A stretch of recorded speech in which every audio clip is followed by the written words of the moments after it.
So today we're going to break down a pretty wild idea that the words we use and the words that are used on us, well, they don't just describe our world. They literally build the reality we experience, brick by brick. So let's just start with this question right here. Think about it. We usually think of things like money or power or politics as the big forces controlling our lives. But what if the most fundamental system of control is something we use every single day without even thinking about it? What if it's just words? And that leads us to our first big idea, the unseen script. The best way to think about this is that language is like a program, an operating system that's just constantly running in the background of your mind. You think you're just talking, just describing what's around you, but what you're actually doing is programming your own perception of it. So when we talk about words in this explainer, we're not just talking about vocabulary. Think of them as actual mental instructions, like direct commands to your brain. They can trigger an emotional and even a physical response before your logical mind has any chance to get involved. This is the part that kind of flips everything on its head.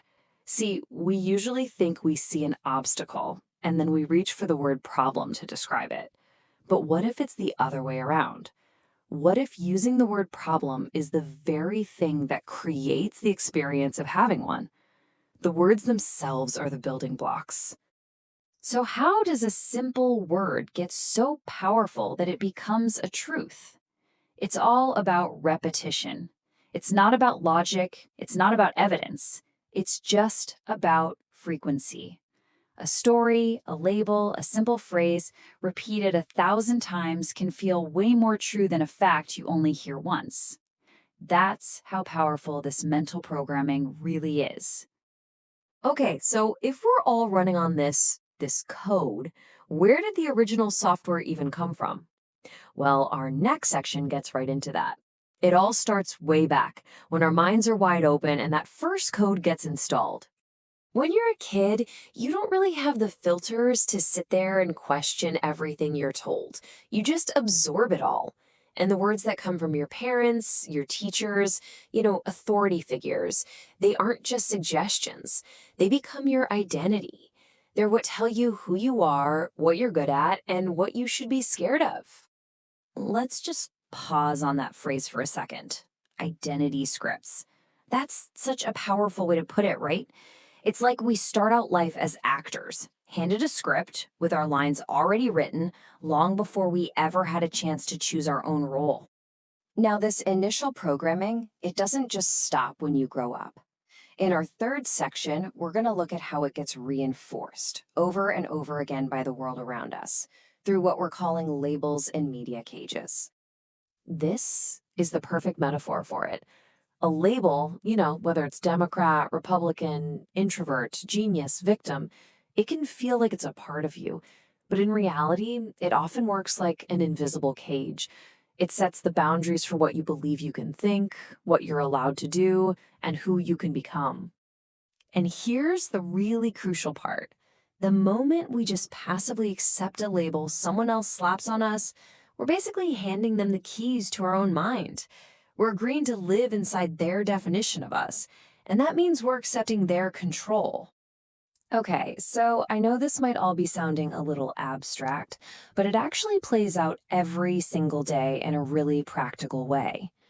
Our fourth section breaks down this core conflict, the constant battle inside our own heads between fear words and power words.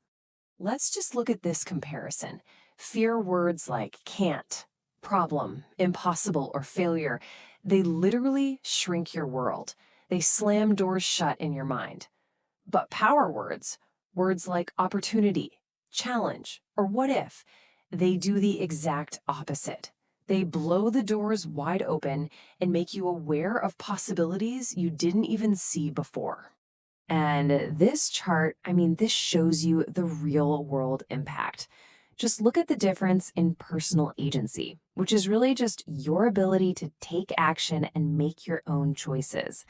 It's not a small difference, is it? The vocabulary you choose to use has a direct and pretty massive impact on how much power you actually have in your own life. So, if we're running on this old inherited code, there's really only one question that matters. Can we rewrite it? And the answer is absolutely, 100% yes. Our final section is all about how to do just that, how to rewrite your inner code and consciously take back your reality. So the very first step, the first big aha moment, is realizing that the voice in your head, you know the one that criticizes you, doubts you, tells you what you can't do, more often than not, that's not actually your voice. It's an echo. It's a recording of a parent, a teacher, a news report you absorbed years ago. So, this brings us to a really simple 4-step process. First, just start listening to that internal chatter. Don't judge it, just listen. Second, ask yourself, where did that come from? Is that really me? Or does that sound a lot like my dad? Is that my belief or something I saw on TV? Third, consciously choose a new, better word. Swap out problem for opportunity. And fourth, repeat it. Say it to yourself over and over until that new word becomes your new automatic truth. And it all comes down to this incredible sequence. See, you don't start by trying to change your reality. That's way too big. You start with the smallest possible thing, your words.